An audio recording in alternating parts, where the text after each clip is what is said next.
What's up, guys? Welcome back to another Herr Lounge Podcast. I really need like an intro song. We're working on Penny's because there's this little thing that she does that I love for her to do, this little bebop thing. So I told her, like, I want you to be my intro. So she's so excited about it. She's supposed to record it with Pete. So that's going to be y'all's new intro, y'all. So get ready. Before I get started, y'all know I like to start with a positive quote. And I just wanted to think, I thought this was great. I like to think I am only mean to people who deserve it. Kind of like a vigilant vigilante, if you will. Period. That sounds like a Mean Girls quote.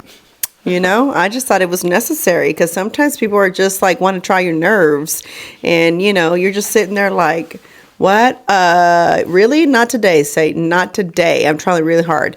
By the way, this podcast is brought to you by Herr Lounge. I'm sorry. Her apparel. That's what when you use her for everything. Her apparel. These new hats will be on there here soon. These puffers will be on the website soon. And it's branded on here. Look at this nice stitching. Oh, it's so pretty. This comes in tan and black. It's super nice and it's suede. And then these will be available. I think I'm going to have them ready by Black Friday. So get ready to shop, y'all. But anyway. That's herapparel.com. So y'all go check it out and come support a small business. I have been wanting to talk about this one, so get ready to kind of chime in because it has been about creativity. Because I feel like sometimes as we get older, we feel like we're less creative because like I don't think we kind of like make that hamster kind of jog that trail anymore because we just kind of feel like we're focused on other things. But so like I said, I don't know if we talked about it at all last week. I don't think so. But I love Casey Neistat, right? He's a vlogger. He was like the original person for vlogging, right? And he recently introduced his brother, which I mean, we know, obviously, you know, he has siblings, but I didn't know who he was. His name is Van Neistat. And I went down the Van Neistat rabbit hole. And I have been watching probably just about every video you can possibly think of. I am obsessed with his editing skills. Like, if there's one thing that I have paid attention to more so than ever now, that I guess in this line of work is editing skills when I watch something or watch a movie. Even when I was watching like Yellowstone, whenever they were sitting outside by the ranch and the fact that they had the sprinklers in the back going while like irrigating the grass, like all the land. I told Pete, I was like, oh my God, look, they made it even as though like they're really on this ranch, like irrigating all the grass and stuff. So like I pay attention to detail like that. Like I think I watch movies a little bit different than most people. Unfortunately, I wish I never, I hate that I know about that stuff because I feel like I can never watch a movie and just watch a movie. I just always like, so Napoleon Dynamite's one of my favorite movies. Okay, do you like that movie? Yeah. It's one of my favorites. Like I love that dry humor. It's my jam. It's like literally probably my top 5 movies. I know it's unbelievable, but it really is. And that movie is so low budget if you look at it. You know what I'm saying? But it was done so well. To where I was like, I remember when I was watching, I was just thinking like, where did they find all this like vintage looking stuff, like a vintage looking school from that era? His wardrobe, obviously, that's easy to make because somebody can just find someone that sells that stuff that's on a vintage, like somebody who sells vintage stuff. But just that whole editing part of it is hilarious. The sequences of that movie, the things they add, like when they're trying to jump over the ramp and they make that homemade ramp with the bike that Pedro has. So I just think it's hilarious. But anyway, I've been going down the rabbit hole of creativeness, and I just think that I'm just not as creative as I used to be. I used to like literally feel like I was creative all the time. Like I could just think of stuff and I could just find ways to do it. Now my brain looks at other people's brand, right? And can pretty much point out everything that they're doing wrong that they should be doing so that they can get their brand there. And I'm kind of at a point in my brand where I'm like, I don't know where to go to keep it moving forward, right? So I'm kind of there right now, which is I think the reason why my rabbit hole of going down this creative path has been me watching these videos of like editing and looking. And I was talking to Juan because obviously he's our social media guy, and I was just telling him that I really miss vlogging because it was my way of documenting my life. That's how I document my social media. So if you notice that I go kind of weeks sometimes without posting on social media, a lot of the times it's because I have nothing that I feel is post worthy. Does that make sense?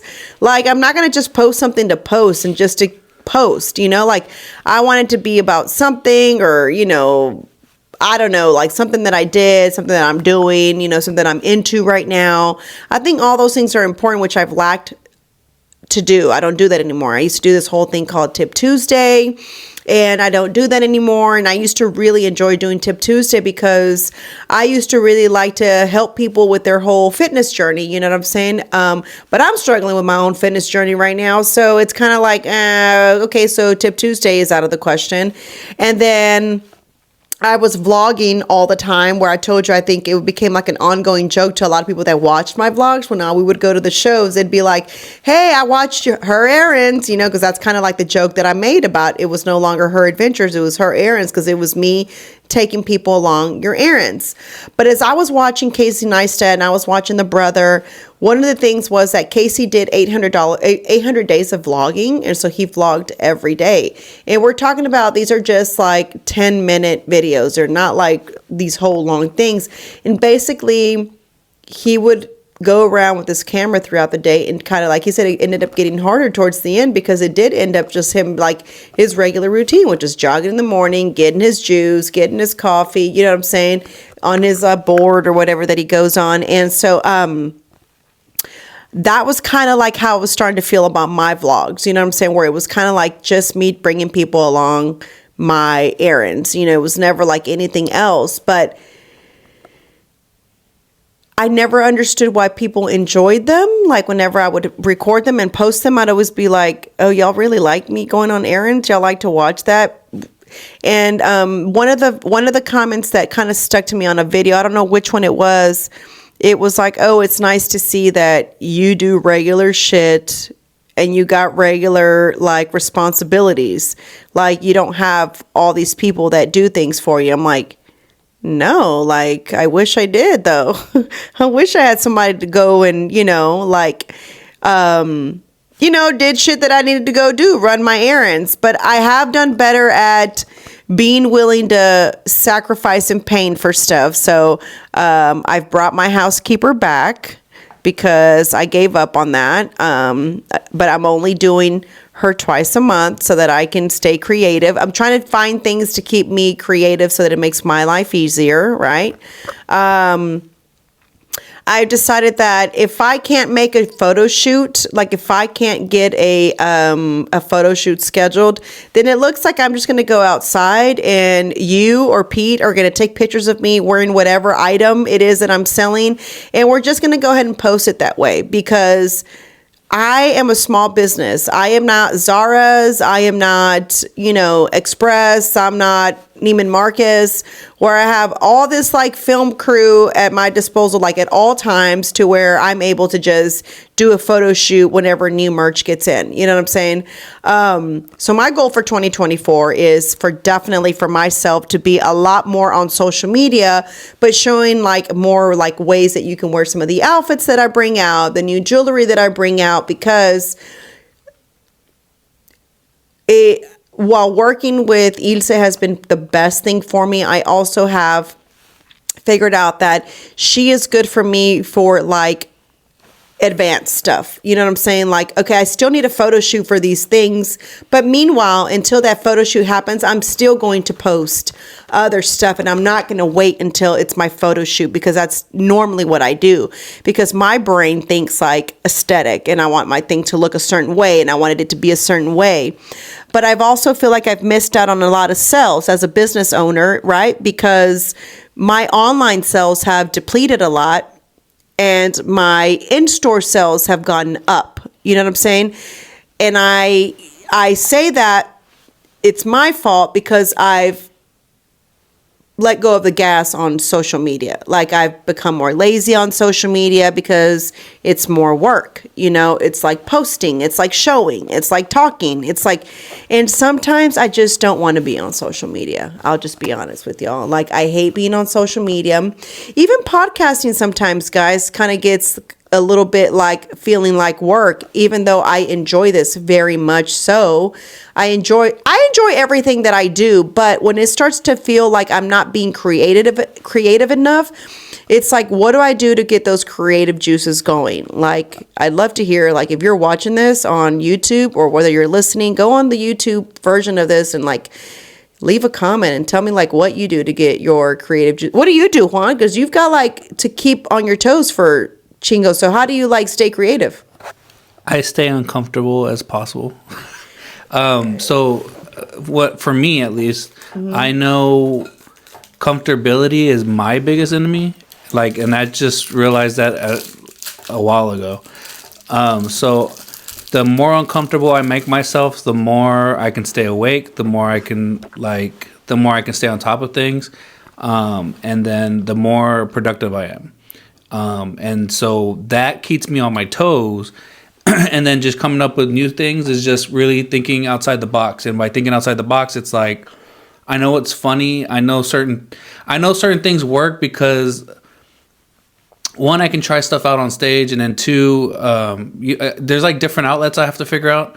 And then because Chingo let me help him with his stuff, I can really see what's funny by like, let's take this take, and then we put out the videos, and then I get instant proof right away, like, oh, they really like that one. Oh, they really like that kind of thing. And so then it's just a matter of like figuring out, okay, I am funny. Okay, so now I have social proof. Now it's like, what's the next thing? So now I can trust my instincts as long as I keep it that way. And then just kind of seeing what else is out there and not comparing myself to them, but trying to figure out, why is that working for them? What is their whole thing? It's like, literally, whenever you said that, like, you can look at things now and then break it down, it's the same way I can do it now, where it's like, I can look at something and be like, oh, I see what they're doing wrong there. It's this, this, and this. And the more times you do that, the more times you're able to really figure out, like, deconstruct things. And once you deconstruct everything from any kind, like, you could just look at commercials right now that come up on your YouTube. If you're watching YouTube and there's a commercial that comes up,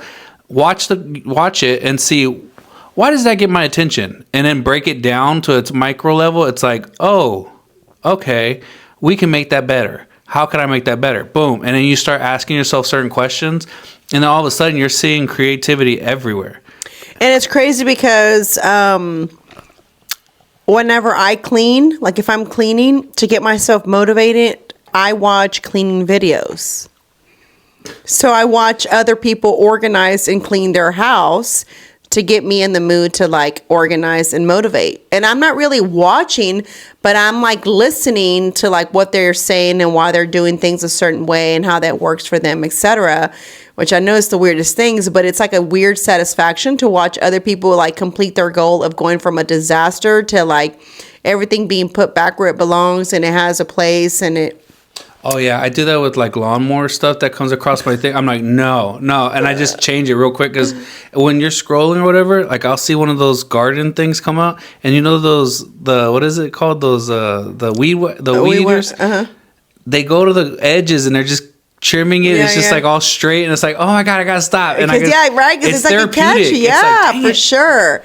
And I like watching stuff like that while I'm doing that, right?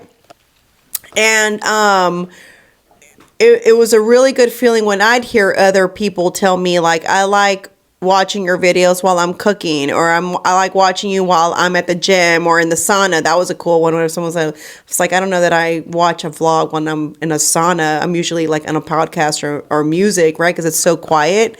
But it was a pretty cool feeling. And I guess the point of this whole conversation is I want to get back to documenting life, right? Because I was telling you, Juan, like growing up, my dad walked around with this big old camera, and he would document us going on our trips to Disney World, like getting off at Dairy Queen and like us talking about how we pulled over to this Dairy Queen and they were looking at us like they were ready to kill us because it was like a very racial. We didn't know that it was this place in Alabama that we stopped at a Dairy Queen, and they don't like it was like a whole like racial area type thing, and we were like, oh shit, we didn't know. My dad was the one that kind of snapped. It's like, yeah, I think we need to get out of here. Like, they don't do Hispanics. It was the craziest thing ever.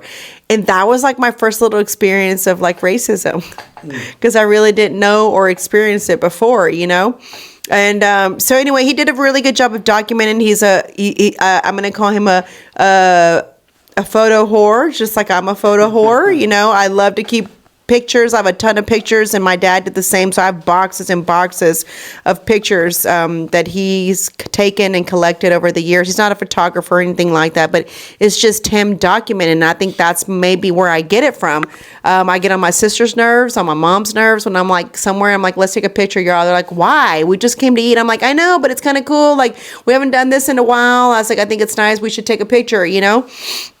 So it's cool because I have pictures of like Mickey when she was real little and with us, you know what I'm saying? And, you know, as I have all videos and pictures of her as she's gotten older, my girls, you know, Pete and I, when we first started dating. So there's a picture that I have of Pete and I, the actual first night he and I ever exchanged phone numbers, right? Mm-hmm. And so it's a picture that he and I took outside of the club when we were exchanging phone numbers. And I had asked him for a picture because obviously he was a celebrity performing at this club.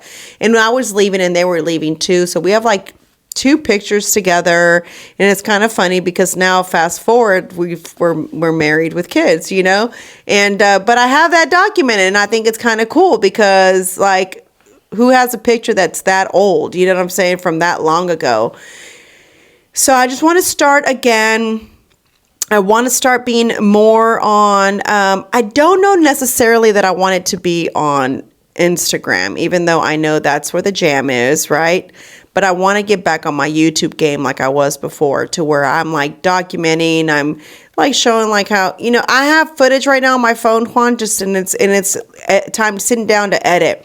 But I have footage on my phone right now from when we went to Vegas to the whole Canelo thing, and I still haven't even made the vlog for that. You know what I'm saying? And it's like, okay, sit down and start. I have every intention of making it. Is just like sitting there finding the time to vlog. I mean, finding the time to edit. That doesn't happen, you know? So I said, okay, I'm going to start doing it. Now, I don't know when this vlogging is going to start. So I said, okay, at least you need to write it down as a goal for January 2024. Like, it needs to start, you know? One suggestion I would make to you, because I know you make your weekly routine, or you make your weekly schedule. I would suggest this, and it probably gives you, for you, it would probably work best for you. Instead of just limiting it to a week, I would make your schedule for the month and start working in chunks of months, mm-hmm. so that you can really position things in the way that you need to, mm-hmm. and then break it down into, so think bigger in terms of scope, mm-hmm. for the month, mm-hmm. and then break down the micro of like, okay, I'm going to schedule an hour on this day, and this day because of this, and this. And I think it'll work a lot better for you, just because of all the hustle and bustle that you guys do. Yeah. I think for you, it's like, oh yeah, I could just move that there and move. It's like very simple things. If you just zoom out just a little bit, I think now with us doing what we're trying to do will allow me to, mm-hmm. be able to zoom out.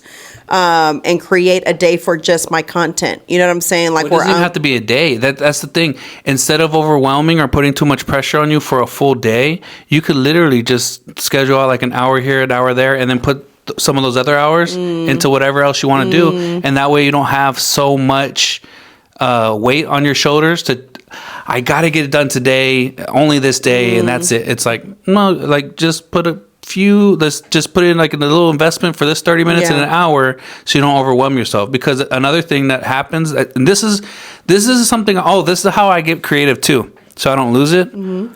This is a gem for anybody that wants to listen. So our attention spans can only be really contained for 50 minutes. Meaning, if you get lost in something, you start reading or whatever it is, or you start doing anything, after 50 minutes, set an alarm. After 50 minutes, 50, after 50 minutes, take a break for 10 minutes, and then go back into it. and you'll have a fresh perspective long enough to know, okay, boom. And then, because honestly, it drives me nuts sometimes whenever I'm editing for the full day. So in order for me to actually be productive, I need to take those little breaks, because if I don't, I'm just going to be scrolling, or I'm going to get distracted by something, and I'm going to lose energy as I'm going into it. So to conserve my energy, it's 50 minutes, 10-minute break, 50 minutes, 10-minute break, 50 minutes. And that way I'm in spurts where I'm not losing my focus, because if I stay too long into it, like let's say I just go for the full hour, I'll start thinking, man, I wonder what's on Facebook. Oh man, I wonder what's on this. I wonder what's on, and you're like,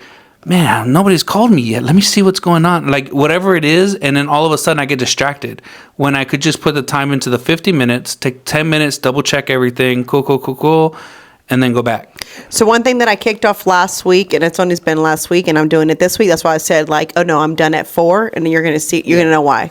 So I've decided to start putting alarms, and on my schedule, right, for the week, what I do is I allow what I'm going to do for this time slot. So for example, I knew today I needed to be here at a certain time, right? Because you guys were podcasting first, right? So my alarm goes off because I know I need to take off to be here at the time that I needed to be. Since Pete texted me and said, yeah, we're still podcasting, I was like, all right, then I'll stop and get coffee. So by the time y'all get done, I will be here, which I was sitting outside waiting for y'all to end and whatever.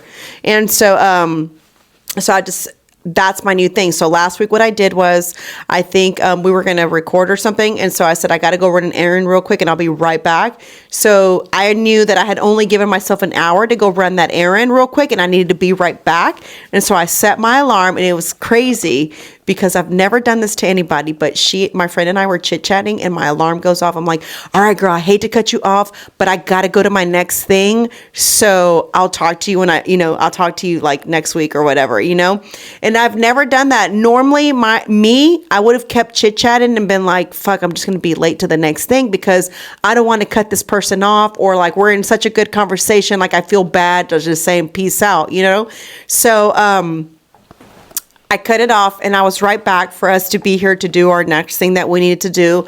And then it was cut off because it was time for me to go to my next thing. And it's like, and it's weird to hear these little alarms go off, but it has allowed me to understand that you've only allotted this amount of time for this. That's it. Move on to the next thing, because you just can't sit there and keep doing the same thing over and over.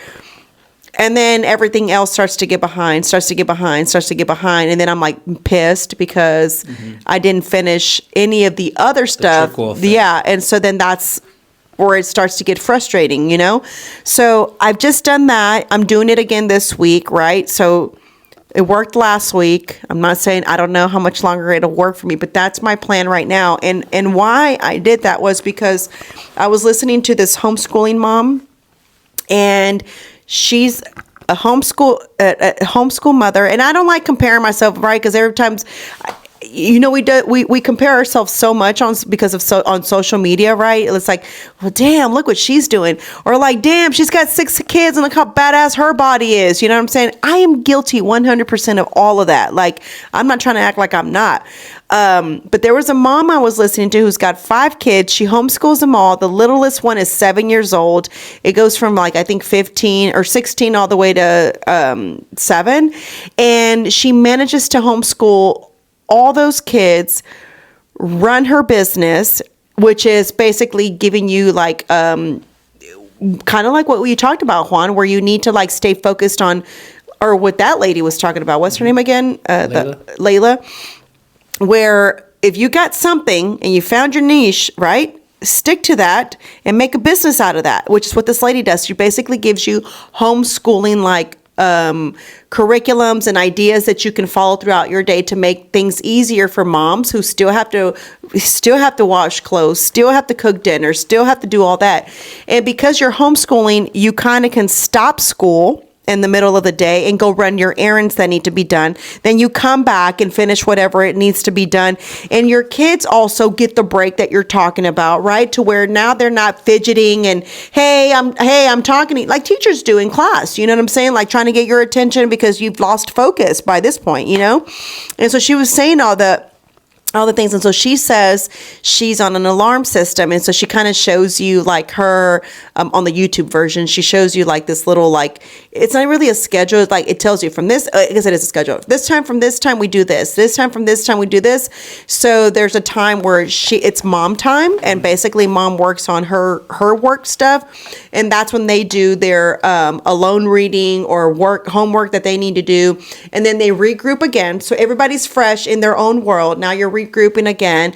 Now it could be now it may be like she said, like an activity that they go do together, and then they come back. She's like, and we do this every day, and everybody is happy. Like, my husband goes to work, I stay home, I work from home, and she's still able to run a whole business, that's bringing another whole income to her family, and still manage her kids and manage her home, And it was just like, I was thinking to myself, like, there's no reason why I shouldn't be able to do this. I have someone that helps me with my children. You know what I'm saying? 90% of the time I'm feeling guilty that there's someone helping me with my children. But I think that when you're someone who's a entrepreneur, it's hard when you don't take help from, wherever it's coming from, whether it be a mom or a sister or a grandmother, or, in my case, a nanny that helps me. But because I'm so conscious of it, I make sure that her time is cut off at a specific time so that I still get enough time to chit chat with my child. That's why I make such an effort for me to go pick her up. You don't think I could just send Luisa to go pick her up? Of course. Like, I know that I can. You don't think that I could easily send her to take my kids to their activities so that I can continue to be productive? Absolutely. Have I ever considered that? Yes. Like, my husband and I have sat there and said, maybe just one day out of the week so that we can get a little bit more time and we're not split up. Let her go take care of those things while you and I finish our work, so that at the end of the week, we're not still trying to catch up on stuff that we had to leave because it was time to go pick up kids, Yeah. There's so much I had to say with that, because so I don't know if you know why the time thing, because I used to have struggle with that too, because I didn't want to be rude either. Like, it's more like a people pleasing type of thing. Yeah, it's like a trait. So when you start doing that, like right now, you're like, oh, I'm running out of time. Okay, I gotta go. I'm sorry, I don't mean to cut you off. Yeah. But what it's gonna do right now, you're in the rough process. So there's different processes for everything, and all the things you just said. This process, it's starting to cut you off so that like, oh, damn, that was my hour. Dang. Okay, I got to go to the next thing. Sorry, girl, I got to go. The next time this happens, you're going to be more productive in that hour now, because now you're like, I don't want to run out of time like last time. So you can actually preface it with whoever you're with. Like, hey, girl, I only have an hour and I got a hard out. So let's just do what we got to do. Let's go. And instead of like procrastinating, it's going to be right into work, doing whatever you got to do, getting that out of the way. And so what it's going to start to do, you don't see it now, but within a week or two after doing it for that process, it's like all of a sudden it's just going to be like, oh man, I got like 10 minutes left. Shit. Yeah. Okay, well, you got anything else? No? Okay, I guess I'm ahead on schedule. Shit. Yeah. And then you start going, because you're starting to like now, because we're so used to procrastinating and getting distracted with like social media and stuff when we scroll, that we don't realize that it's like trained us to just lose track of time, and we're not as productive with the time that we have. So whenever you're putting these little alarms, it's making you more productive, because you're like, shit, I only have an hour. Damn. Okay, well, what's the hour look like? Okay, cool. And then you start just going. And so it just starts to build up to like something better. And then the other thing was like with the thing with the kids and the entrepreneurs thing, what that also does, that the way that lady, it's like what we're doing together. Like whenever you guys got me on board, one of the things I noticed is that everybody was spread too thin. We were doing too much at once, but we hadn't mastered anything. And that's where I was like, okay, we need to dial back and focus on the main things. And once we start getting a system down for these little things, you can then spread out to do more things. But until we have it down to where it's so fast, efficient, we can't move to 2, 3, 4 other things. And so I guarantee you that entrepreneur lady, she probably has her business down like the back of her hand, because that's more predictable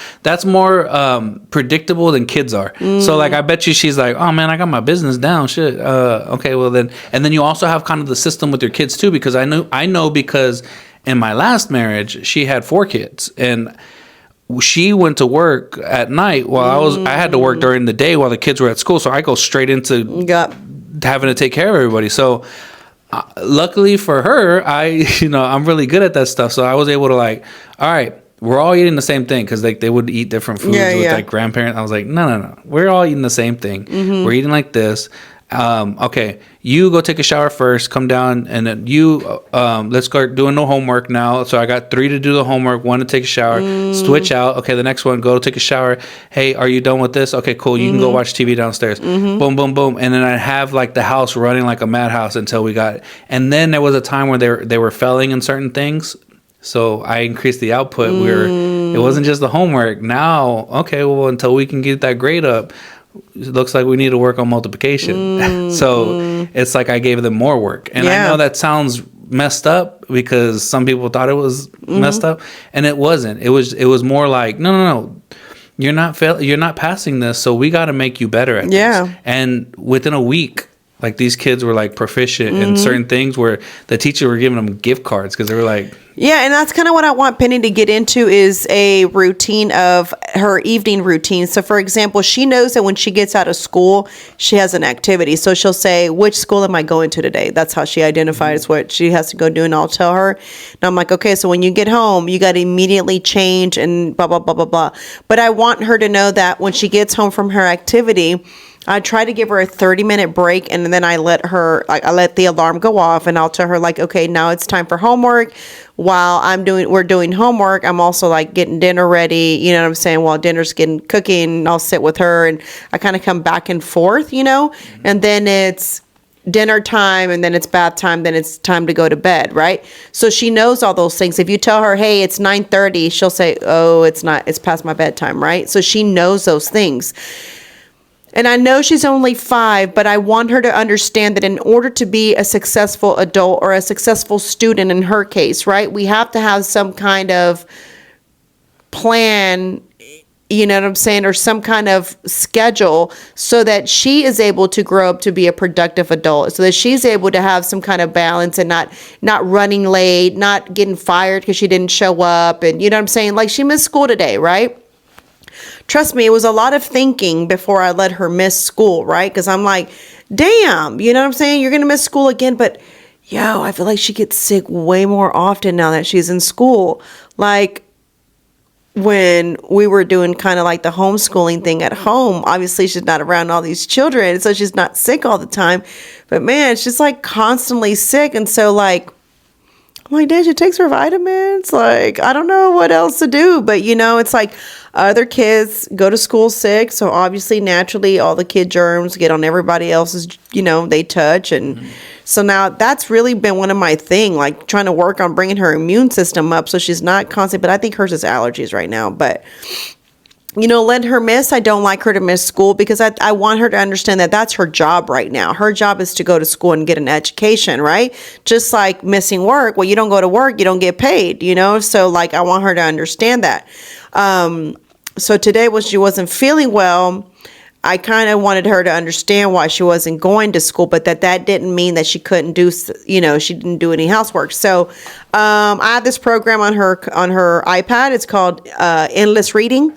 And so it teaches you to like kind of learn how to read. And so you're reading along, and then you got to kind of answer questions and stuff. So I told Lisa, I'm like, before she can do anything today, she's got to at least do 30 minutes of reading, you know what I'm saying, on this iPad thing. And it's teaching you words. So it's like touching and moving words. And it's a really cool app if you're listening, parents, and you're got a little, it's even good for your toddler. That's kind of how I taught Penny her ABCs at the beginning, because there's an endless alphabet. And so it's a good way for them to interact, and it's creative, and it's funny because it's making noises. So when it's like it's teaching you the A, it'll go until you kind of match it to where it needs to go, and then it stops and it says A, and then it reads like, this is, whatever, a brush, you know what I'm saying? So that you know how to use that sound and that letter. And so anyways, I just told her, I said, just because you miss school does not mean, whatever. Why was I saying all that? Oh, schedule-wise. So, yeah, finding those systems to put in place so that everything runs smooth, I think it's important. I know sometimes people are like, yeah, ain't nobody got time to be putting no systems in place. I got to do this, I got to do that. But I feel like if you did put a system in place, I think everything would run smoother. I think system is a trigger word for people, but it's basically just making like your day the most efficient. Because I mean, I only look at it this way now in hindsight because I'm not working like a 9 to 5. So it's a little different because I mean, honestly, I know where to be and when to be, but I base it off of what I have to do for the week. And sometimes I don't even know what day it is, to be honest, if I'm being honest. Because when you're working a 9 to 5, like you're dreading going back, and then you only know what day it is because you look at the bottom of the computer screen. I mean, honestly, that's what I would do. That's the only reason I realized that I even knew what days it was whenever I worked at a 9 to 5. And then now it's a little different with the entrepreneur because most people think that it should be easy, like you should know where you're going to be. Yeah. But you never know. And like you have a set schedule with the 9 to 5 that, okay, I gotta be there at this hour, and I'm expected to work for 8 hours, and then I'm off. And that's the only time I need to work. With entrepreneurs, it's like whenever the business needs you, it's like you got to be flexible. You got to move. You got to pivot. You got to do certain things, especially when you're building up. And you're in, like, there's different seasons of business too, where it could be a slow season, Yeah. or it could be a fast season, depending on your input. You're gonna need to have a different kind of output, and so it's having to adjust during those seasons and times, and then having to creatively think of ways to keep building and branding, and that's like you're working 24/7. Where people think, oh, you run your own business, you know, you're doing your thing. It's like, well, I mean, yes and no. So yes, it's that, but I'm passionate about it. That's why I like doing it. But at the same time, you're having to reformulate what is a schedule? Yeah. Why do I need it? How valuable is my time? Should I be giving it to this person? Because now I'm taking up other people's time. And it's like, now it's like me not telling this person, hey, I'm sorry, I got to cut you off here, and not going over there. It sets other people behind, and then everybody, it's just like a frenzy, and then everybody's mad. So it's like, it gets crazy because like, that's something I had to learn because I was like, ooh, my bad, you know, and having to figure out, okay, I don't want to be late anymore. And then that would have me, because I'm an extremist, I would overcorrect, so I'd be like an hour early. All right, well, I'm here, shit, and then I'd just be figuring out stuff to do like that. That's how I do it. I always overcorrect. So like that was the painful process I had to learn over time to figure out my routine.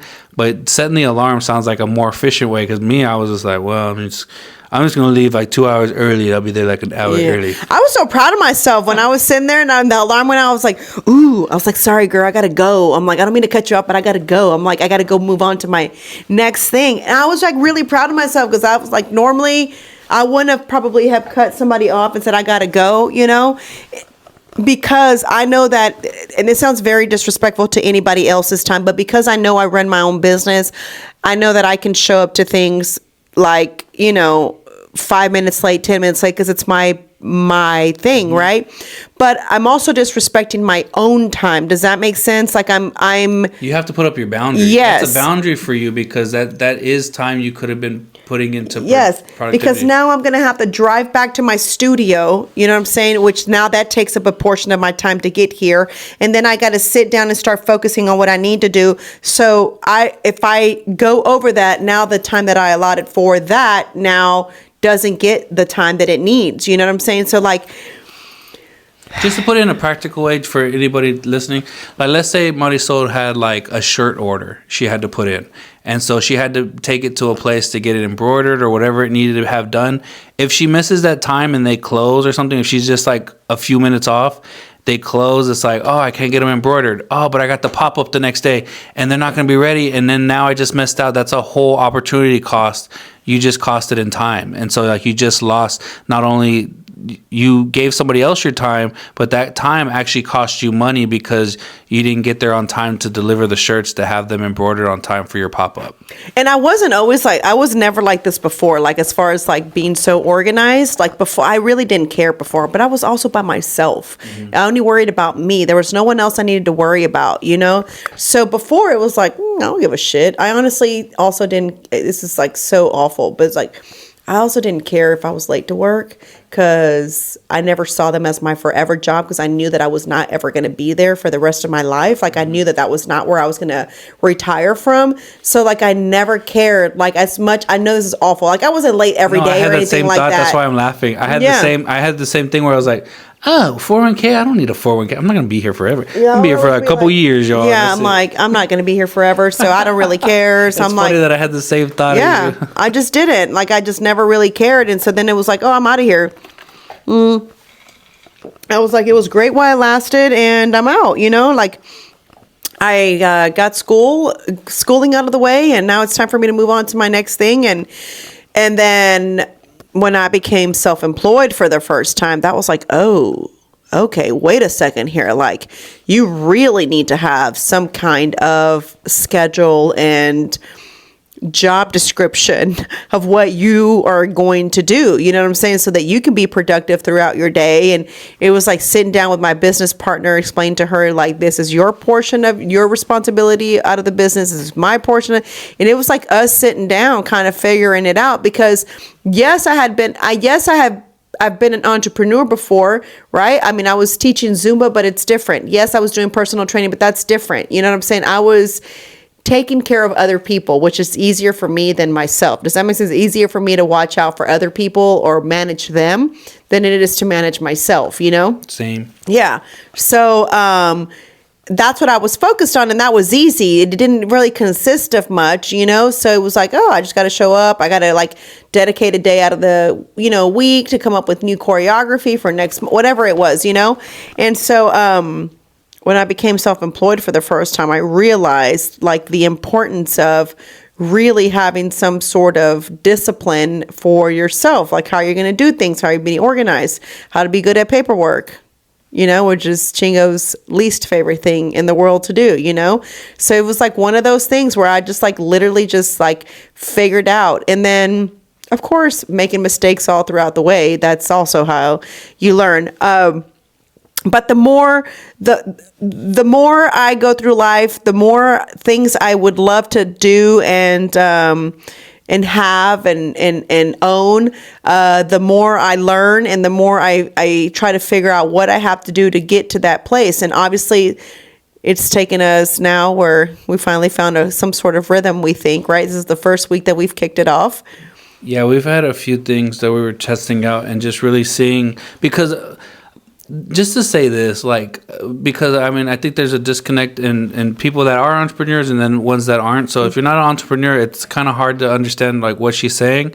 But basically, when you're an entrepreneur, where you're having the business, if you're a 9 to 5 person, it's more of like you work in the business and then you get through the day and you're just waiting to leave.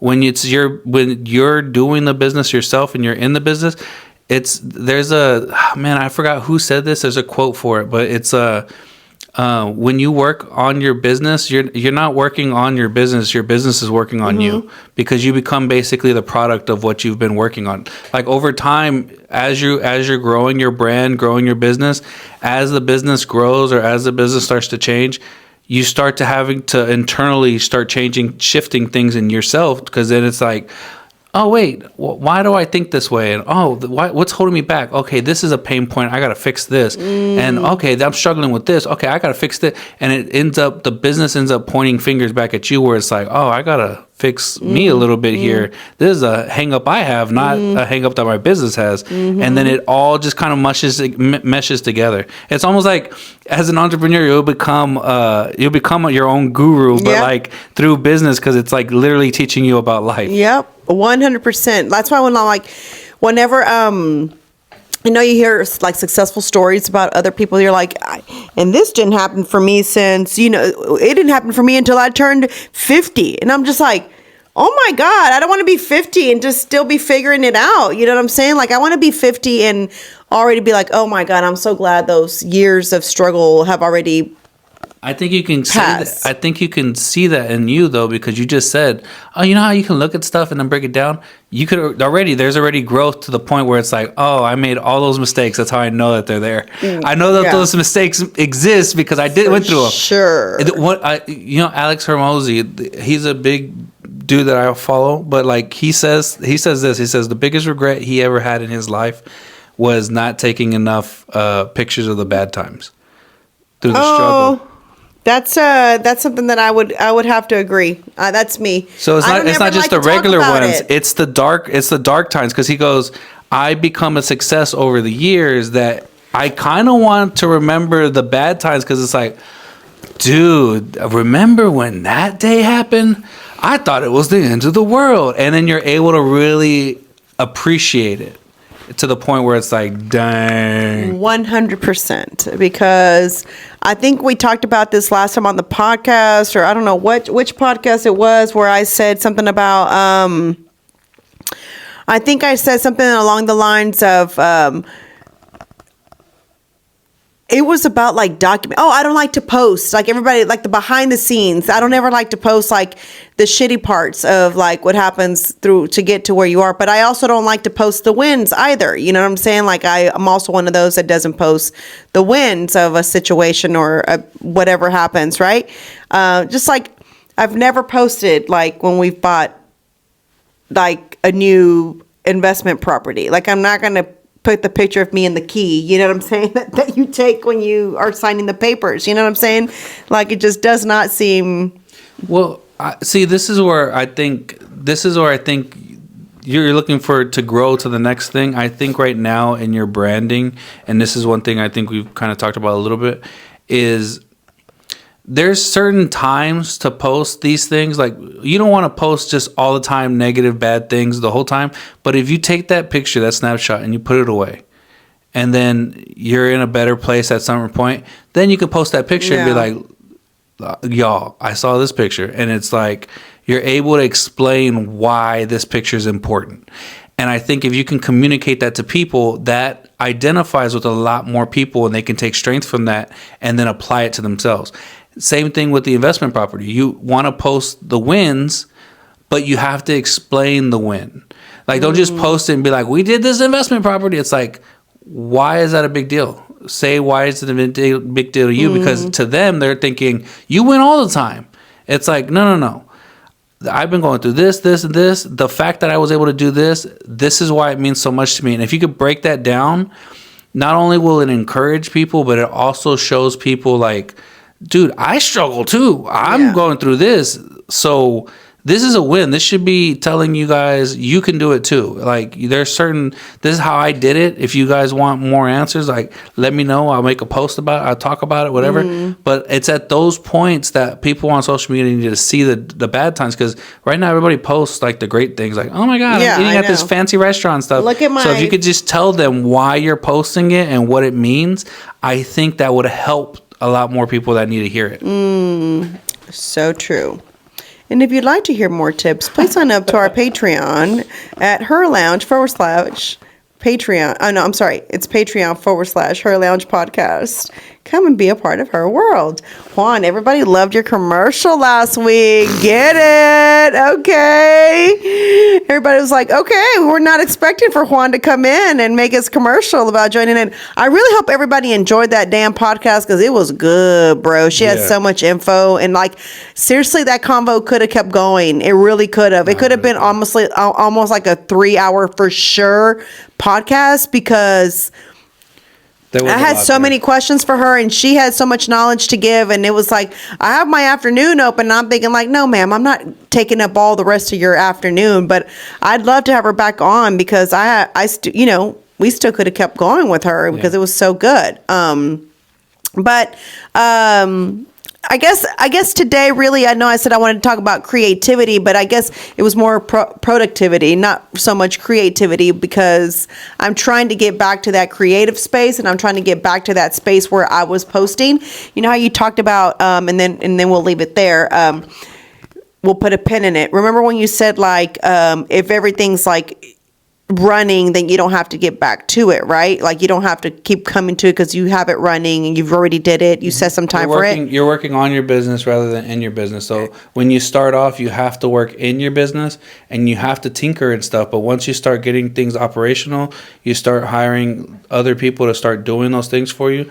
Then you can zoom out and then like, oh, okay, well, how now do we grow to the next level? Correct. And then that's how you would do that. So So speaking of that, one of the things that I enjoyed about social media before, the reason why it wasn't a problem for me was because I had a date one day out of the month that I would get with Ilse, right?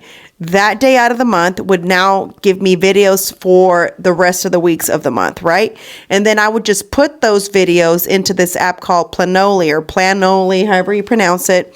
And you schedule your post. So I never had to mess with social media. I never had to get on. I never had to look at it. It was the best thing ever, because then I was on social media for fun or for creativity, to see how other people were doing things, what other businesses were doing stuff.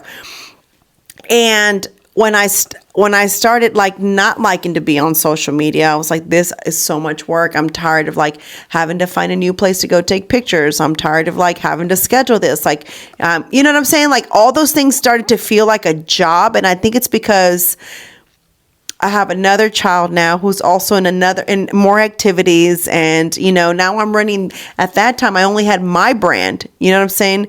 And now I have their brand. So it's like 2 brands, and I have my husband's brand, and now I have 3 brands that I'm trying to help run. You know what I'm saying? And they're their own spaces. That's yes, the crazy thing. Exactly. And so it's like, oh my God.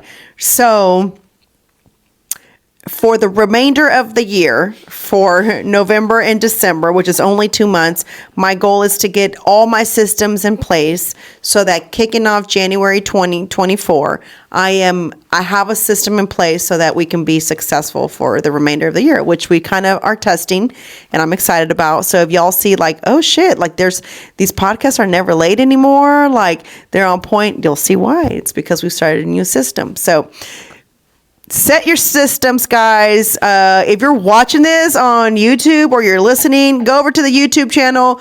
Leave us some comments. Let us know like things that you guys would like to hear us talk about or like expand on.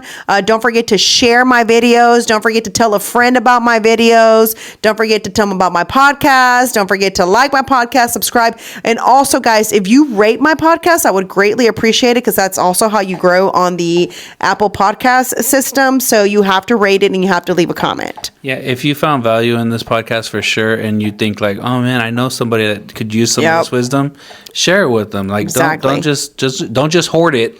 Like, exactly. Share with a friend. I'd appreciate it. All right, thank you guys. See y'all next week. Bye.